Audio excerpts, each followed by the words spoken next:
Bonjour Youssef N'Di. Bonjour Irina Dubois. Vous êtes écrivain, conférencier, cofondateur du site strategica.fr, historien des religions et géopolitologue. Aujourd'hui, vous présentez votre dernier ouvrage, le 10e ouvrage, qui s'appelle « La guerre des États-Unis contre l'Europe et l'avenir de l'État ». Vous dites dès le début que les États-Unis mènent une guerre silencieuse aux Européens. L'asphyxie des entreprises européennes permet aux Américains d'organiser la délocalisation de l'industrie des pays européens vers les États-Unis.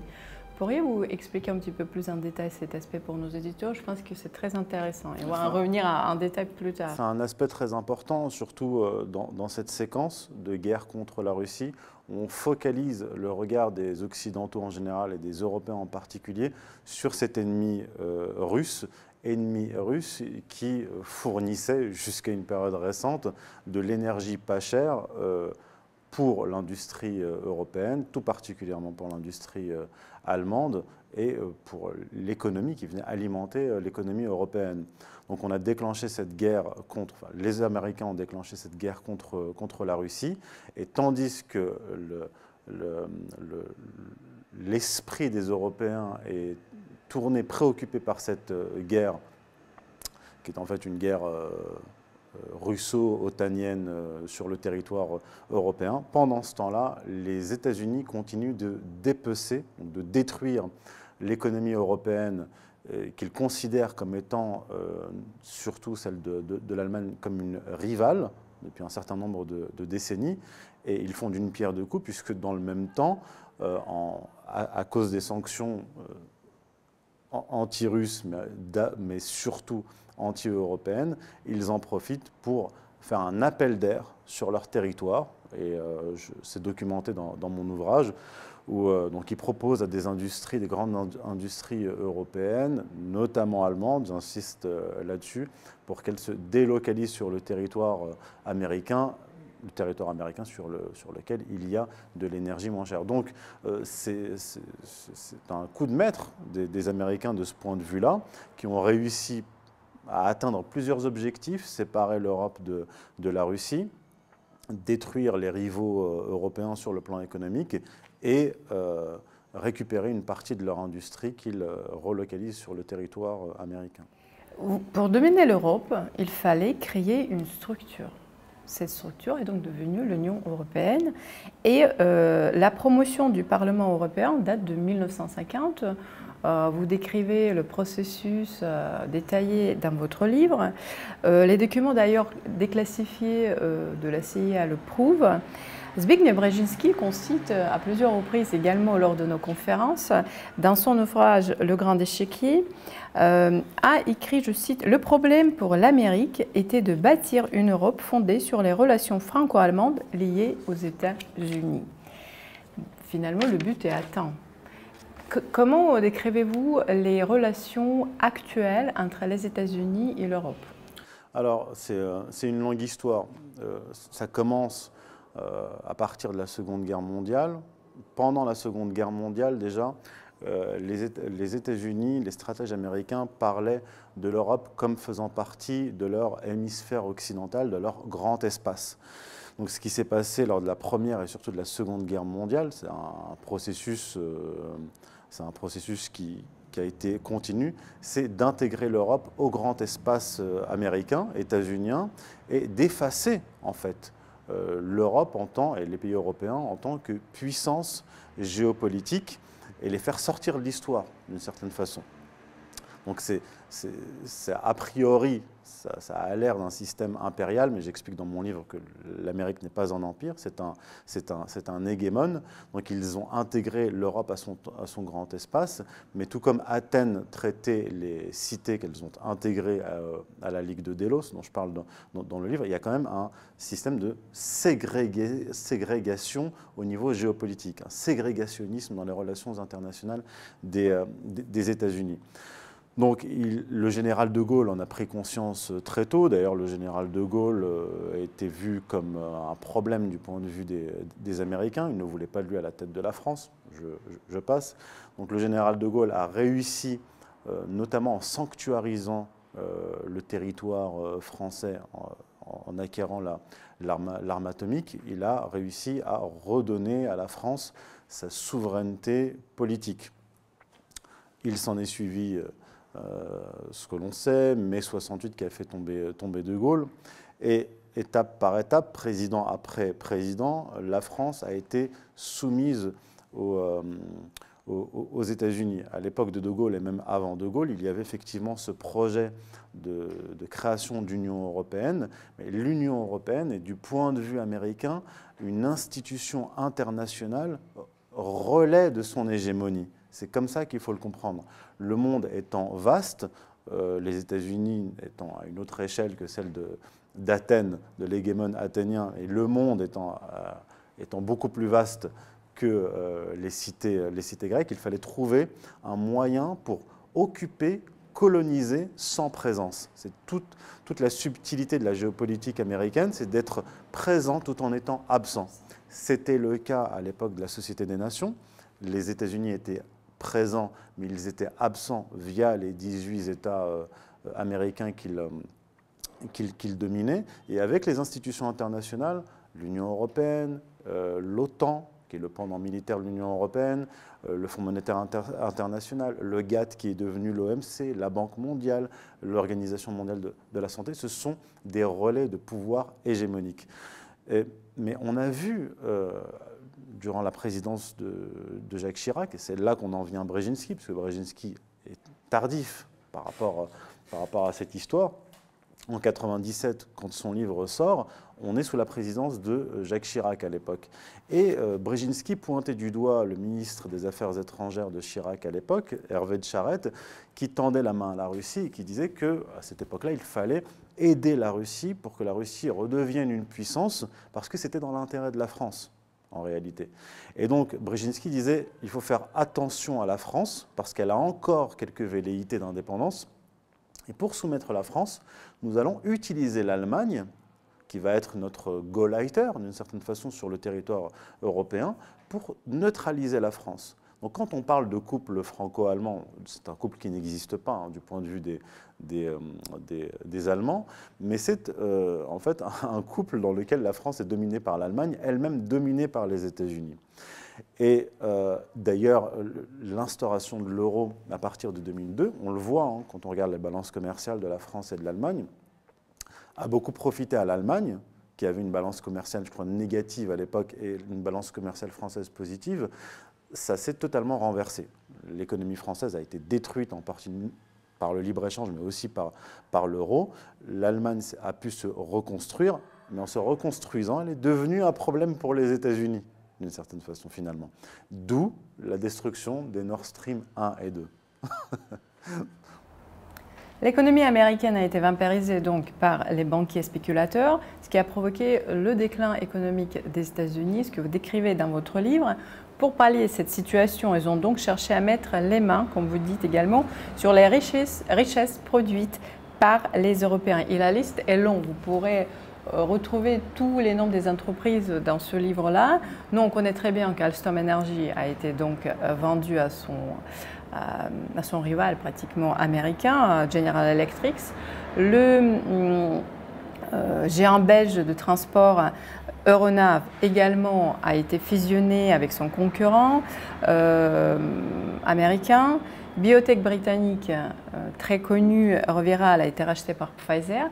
Est-ce que les Occidentaux, les chefs, les dirigeants européens sont complices de ce processus? Oui, tout à fait, ils sont complices, mais j'aimerais quand même revenir sur cette guerre économique, parce que ce que j'explique dans mon livre, et elle est là, la subtilité, la complexité, c'est qu'on a une guerre économique à deux niveaux.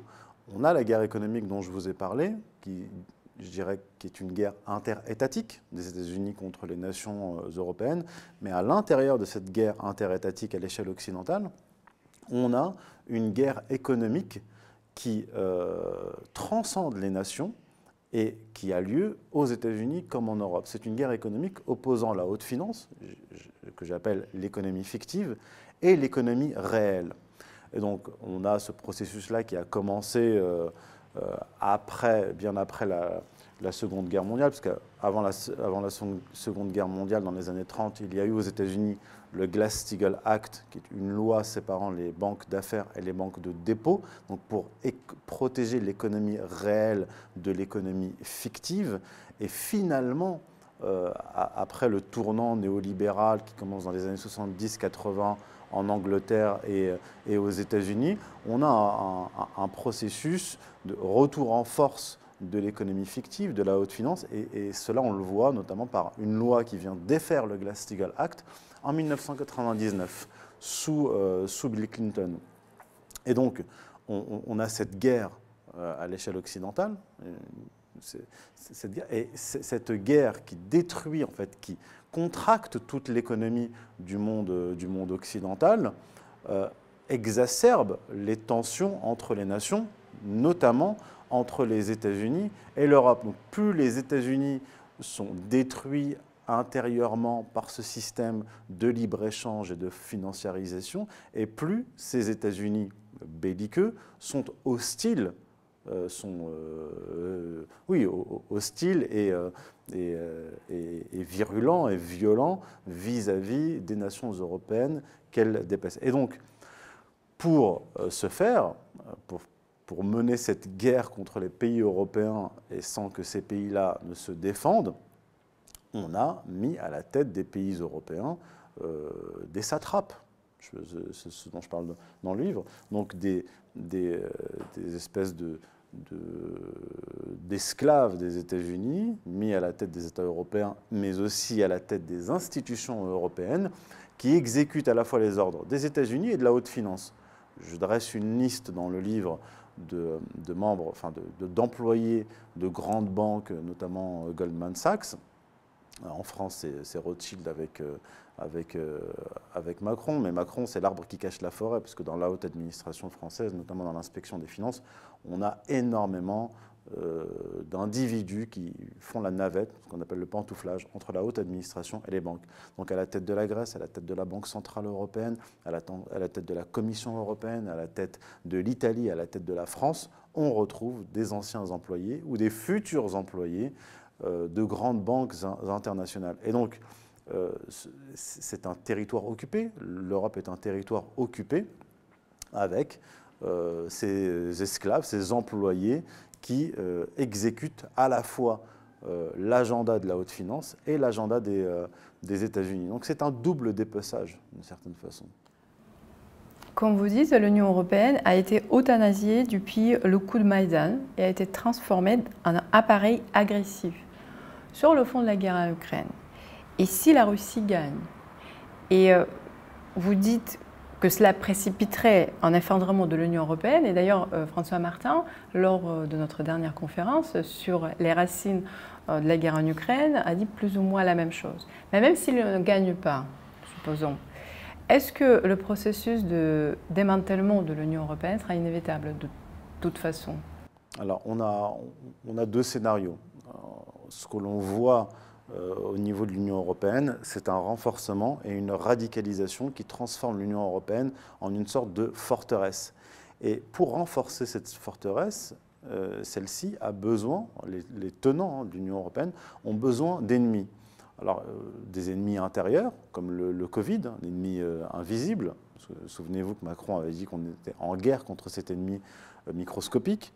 On avait au préalable l'ennemi terroriste, désigné par les États-Unis, qui ont permis aux États-Unis d'entraîner tout le monde occidental dans cette guerre, extérieure et intérieure. Et aujourd'hui, on a la Russie qui joue ce rôle d'ennemi extérieur et qui justifie cette radicalisation, ce totalitarisme en Europe par des individus qui sont totalement illégitimes comme von der Leyen. Mais le problème, c'est que, je cite à un moment donné Brzezinski et je renverse ses propos. Il disait à l'époque de l'Union soviétique que l'Union soviétique était essoufflée sur le plan économique, sur le plan technologique, elle était en retard sur le monde occidental, et que la confrontation entre le monde occidental, à sa tête les États-Unis et l'Union soviétique, précipiterait son effondrement. Mais aujourd'hui, ce que l'on voit dans la confrontation entre la Russie et l'Union européenne, même s'il n'y a pas une guerre directe, mais il y a quand même une confrontation matérielle puisque on envoie des armes, c'est le contraire. C'est-à-dire qu'aujourd'hui, la zone sinistrée sur le plan économique, c'est le monde européen et les États-Unis. Emmanuel Todd, d'ailleurs, avait parlé de la différence de production d'ingénieurs aux États-Unis et en Russie. Les Russes, avec une population 2 fois inférieure, produisent plus d'ingénieurs chaque année. Donc il y a un problème qui est structurel, pas seulement économique. Et dans cette guerre, il y a effectivement un essoufflement accentué, aggravé par les sanctions économiques décrétées par Washington.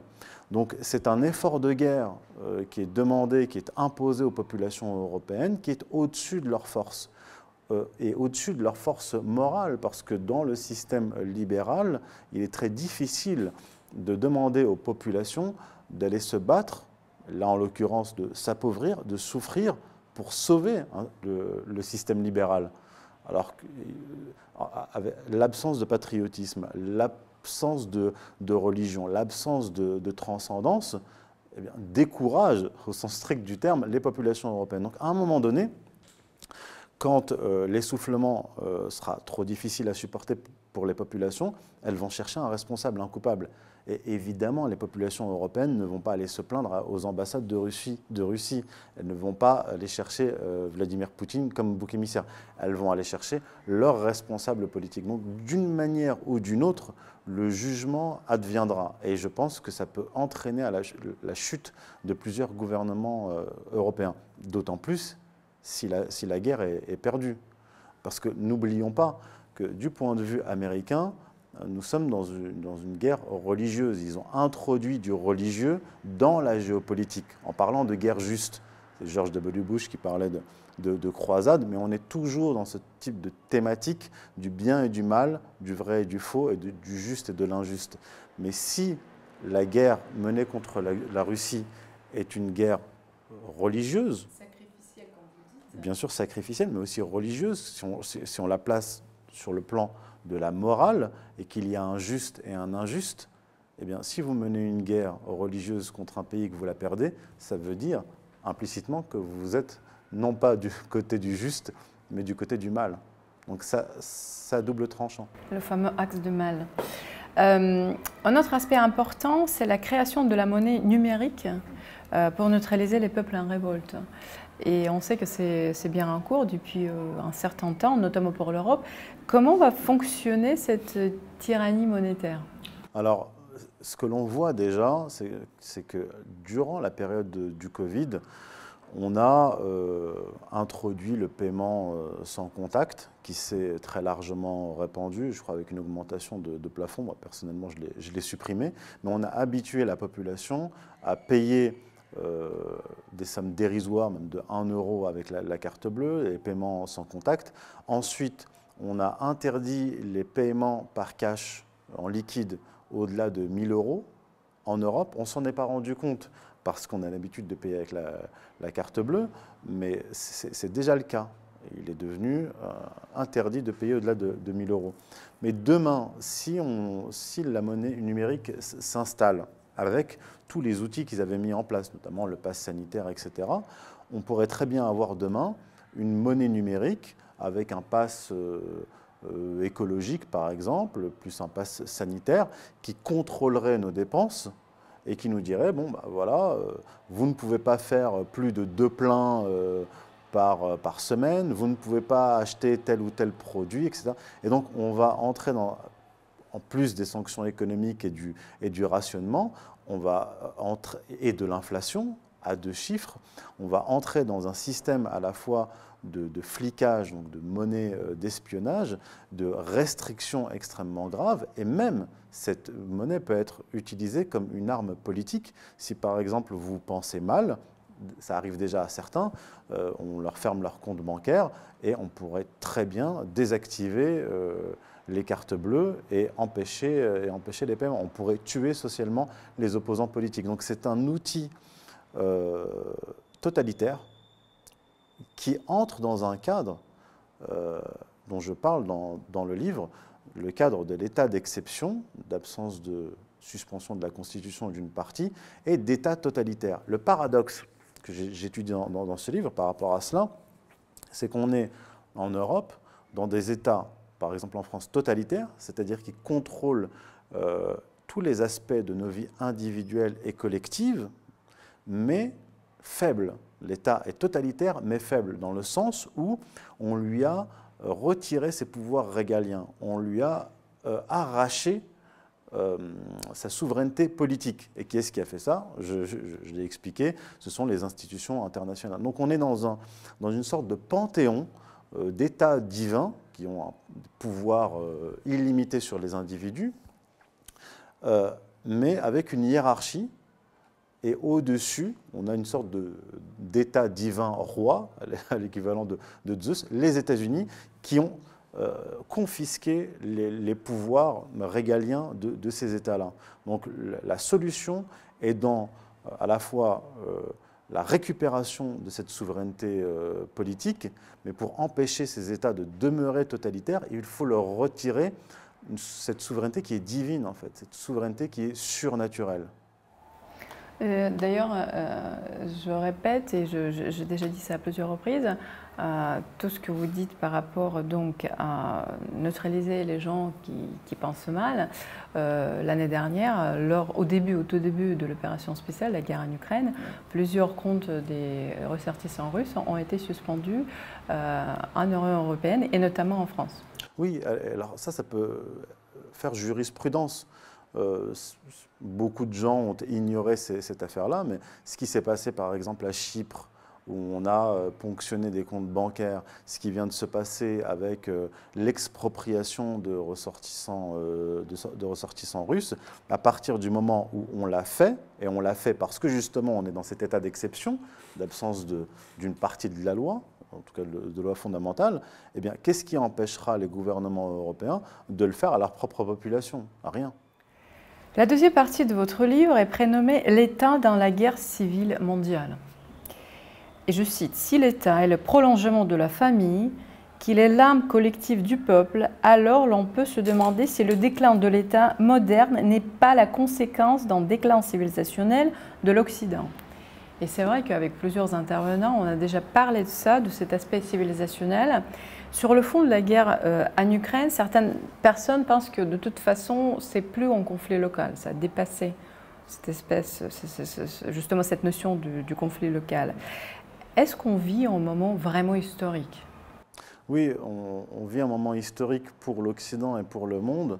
Pour l'Occident, parce qu'il est dans un processus de décivilisation, et cette décivilisation est directement liée à l'effondrement des religions traditionnelles, ce que je montre dans la seconde partie donc, de l'ouvrage, quand je remonte à l'origine de l'État, donc en Mésopotamie, je mets en évidence que cet État mésopotamien, puis les États successifs dans l'histoire de l'humanité, est fondé sur la religion. Et que les rois, par exemple, de Mésopotamie, des États suméro-acadiens jusqu'aux États assyriens et babyloniens, tous avaient pour rôle de satisfaire les dieux et jouer le rôle de vicaire des dieux. Donc c'est un élément structurant des États et des civilisations. Dès lors qu'on a un effondrement des croyances religieuses, on a une décomposition de la société. C'est ce qui conduit, dans le monde occidental, à l'atomisation des sociétés, l'hyper-individualisme et parfois, dans certaines séquences, des taux de suicide qui explosent. Et on le voit en Europe et notamment en France. Donc il y a une décomposition générale qui conduit aussi à l'anomie, c'est-à-dire l'absence de loi. Puisque, là, je ne peux pas revenir dans le détail de toute cette histoire que je retrace, mais la naissance de l'État moderne qui va s'accaparer la souveraineté de Dieu et qui par la suite va vivre une transformation avec l'effondrement des grandes religions, va faire naître un État tout-puissant qui devient extrêmement dangereux dans la mesure où la religion qui structurait la société a disparu. Et quand la religion disparaît, ce qui s'effondre avec la religion, c'est la loi naturelle. C'est là qu'on entre dans l'anomie. Or, l'anomie ouvre la voie à des forces antinomiques, c'est-à-dire de violation de la loi. Et c'est comme ça qu'on peut comprendre aujourd'hui l'émergence du LGBTisme, la propagation du LGBTisme. C'est-à-dire qu'en absence de loi naturelle, de loi fondamentale, de common decency, comme dirait George Orwell, on a ces forces antinomiques qui s'imposent, et qui s'imposent au plus haut niveau des États. Et donc, c'est un long processus de décivilisation, d'effondrement des religions, qui laisse place à l'anomie et à l'antinomisme que l'Occident a érigé en religion. Ce n'est pas pour rien si Vladimir Poutine a dit à plusieurs reprises qu'en Occident, on avait mis sur un pied d'égalité les couples homosexuels et les familles traditionnelles, et qu'on avait mis sur un pied d'égalité Satan et Dieu. Ce qu'il voulait dire par là, c'est qu'on a mis sur un pied d'égalité un système où la loi existe toujours, la loi naturelle, homme, femme, enfant, et un système antinomique où un homme peut se marier avec un homme, adopter des enfants, etc. Le problème, c'est que, ayant remplacé le christianisme en Europe, eh bien, les Européens, les Occidentaux se sont fixés comme mission de répandre, donc non plus le christianisme, mais de répandre cet antinomisme. Cette nouvelle religion antinomique. C'est pour ça qu'ils ils ont essayé notamment en Russie d'imposer le LGBTisme, en tout cas la propagande contre le pouvoir russe, avec on se souvient des Pussy Riots, etc., les profanations d'églises, mais aussi en Afrique, partout dans le monde. Et on est dans une guerre de civilisation parce que la Russie et la majorité des pays du monde qui sont demeurés conservateurs s'opposent pas seulement à ce que j'appelle l'hégémone. Exactement, mais ils s'opposent à l'hégémonisme états-unien, mais ils s'opposent aussi à cet hégémonisme culturel, entre guillemets, qui tente de leur imposer des non-valeurs, des valeurs inversées. Donc c'est pour cela aussi qu'il y a ce soutien apporté à la Russie, parce que la Russie est toujours ancrée sur une économie réelle, tout comme la Chine. Le reste du monde veut prospérer et donc est attaché à cette économie réelle. Or, on voit que dans le monde occidental, il y a un nihilisme qui se répand, mais pas seulement un nihilisme au niveau des valeurs, mais même dans la politique économique, de destruction de sa propre économie. Donc on est dans un monde occidental qui est en rétractation, qui se contracte et qui s'auto-détruit.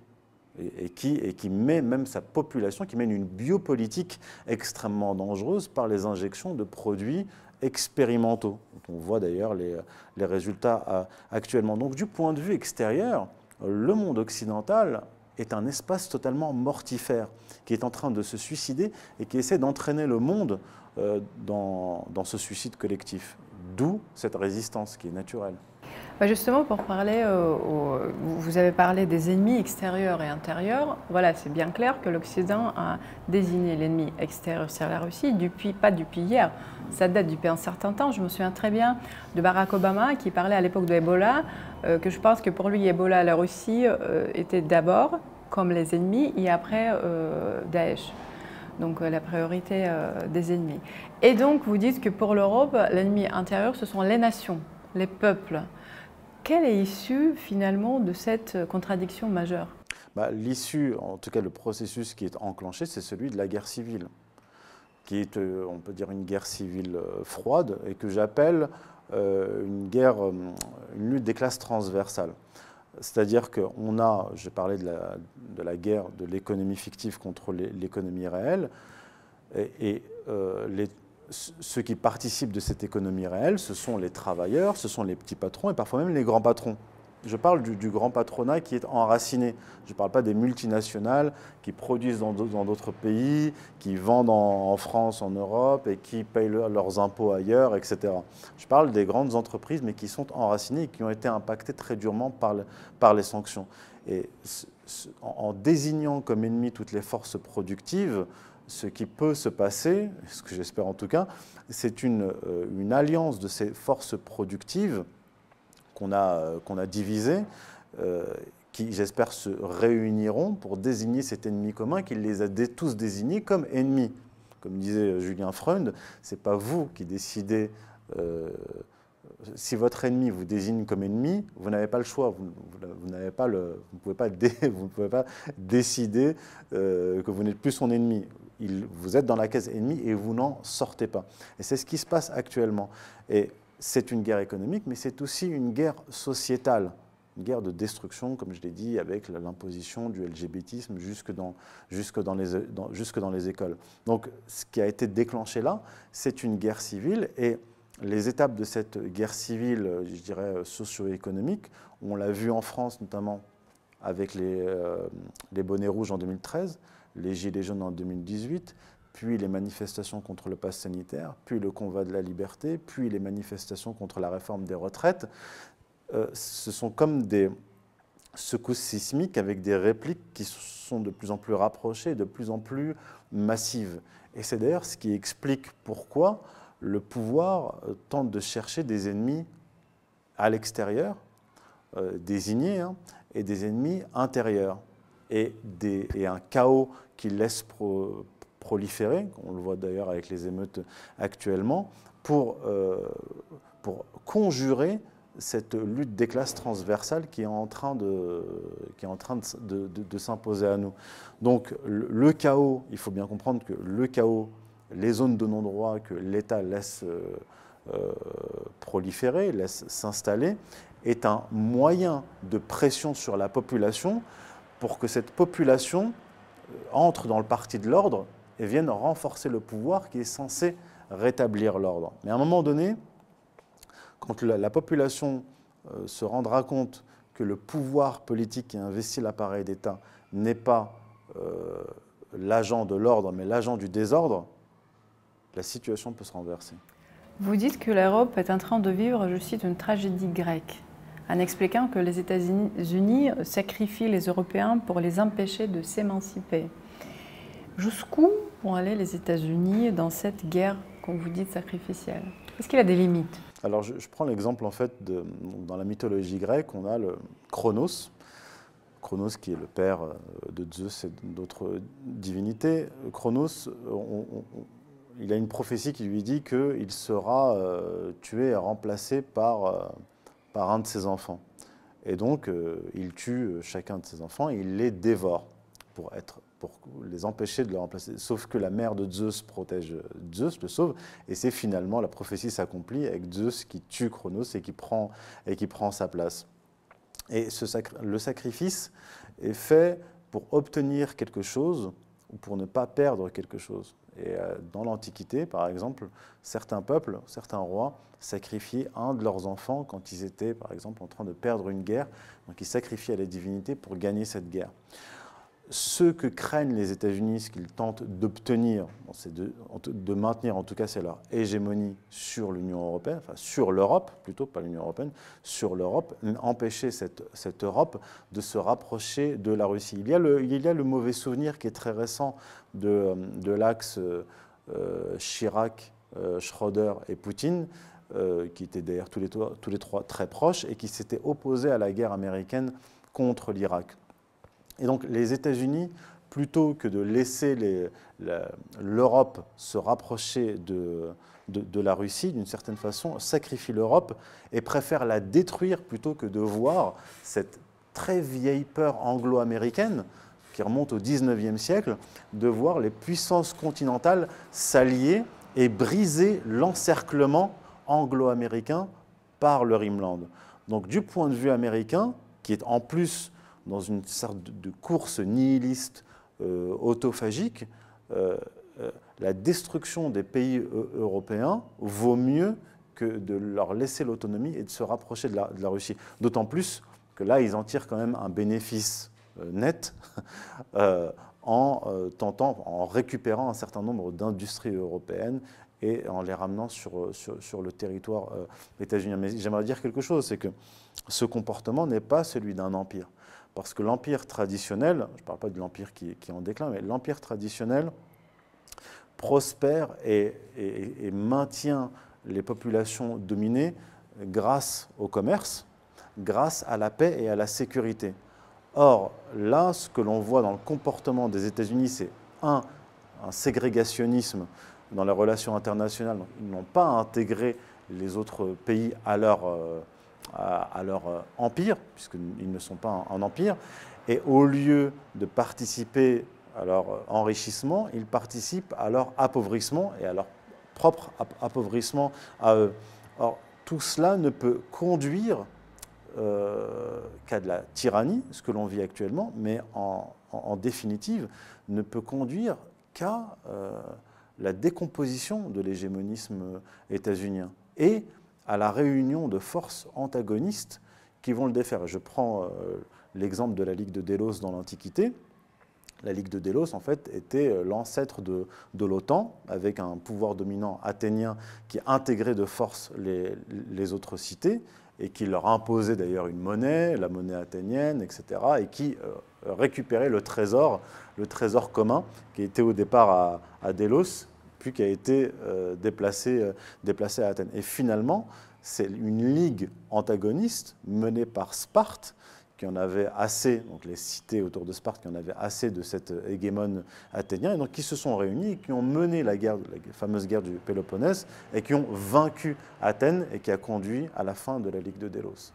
Les futures élections aux États-Unis peuvent-elles influencer ce cours historique des événements? Les élections américaines, oui, surtout le résultat de la guerre en Ukraine. Si la Russie obtient une victoire en Ukraine contre les forces de l'OTAN, cela pourrait être un argument très fort pour l'opposant de Joe Biden, Donald Trump, pour les élections de 2024, auxquelles s'ajoutent d'ailleurs les casseroles de Joe Biden et de son fils Hunter Biden.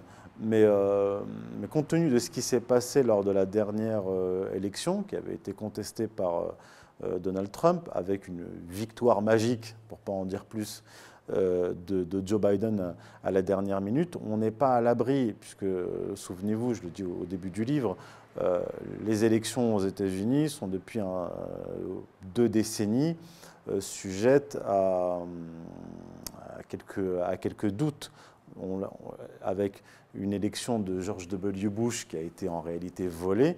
Puis, ce qui s'est passé, c'est un coup d'État des néoconservateurs avec les attentats du 11 septembre. J'y reviens en détail dans mon livre. Donc, il ne faut pas trop compter sur le système démocratique en fait, qui a déserté tout le monde occidental, à commencer par les États-Unis, mais on n'est pas à l'abri d'un coup de théâtre. Comment peut-on sortir de cette guerre? Et moi, je parle de la guerre entre les États-Unis et l'Europe. Et comment peut-on rester vivant et souverain? J'ai peut-être la partie de la réponse, puisque ce sont les dernières lignes de votre livre. Je cite, « Pour avoir l'aimant libre et mener sa politique propre, la France doit établir une alliance militaire avec la Russie pour sécuriser le continent. » Est-ce que c'est possible? Alors, ce n'est pas possible actuellement, mais ce n'est possible qu'avec le remplacement des élites dirigeantes actuelles en France, et qui peut résulter de cette guerre civile, cette lutte des classes transversales dont je suis en train de parler, dont j'ai parlé, parce qu'il y a une délégitimation croissante des pouvoirs politiques européens, notamment français, et aucun pouvoir n'est éternel, rien n'est éternel sur Terre, et on peut très bien avoir demain un pouvoir souverainiste qui s'impose, et dans ce cas-là, il faudra revenir en fait à une politique, vieille politique traditionnelle continentale, que le général de Gaulle avait tenté de restaurer, c'est-à-dire l'axe Paris-Berlin-Moscou, que craignaient déjà les Anglo-Américains au XIXe siècle, qu'un certain nombre de géostratèges et de chefs d'État ont essayé de mettre en place au cours du XXe siècle. C'est simplement une alliance continentale mutuellement profitable sur le plan économique et sur le plan géopolitique pour protéger le grand continent. Parce que ce que l'on voit actuellement, c'est l'opposition entre un globalisme qui utilise les États-Unis pour imposer un nihilisme. destruction de pays entiers, destruction de l'économie, destruction des familles. C'est ce que j'appelle un pan-polémos, c'est-à-dire un tout conflit.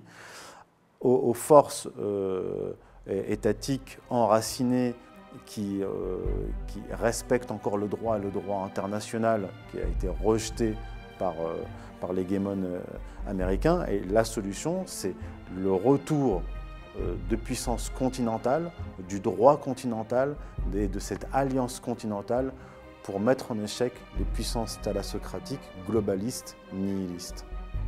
Merci Youssef Indy pour ce dialogue. Merci Irina Dubois.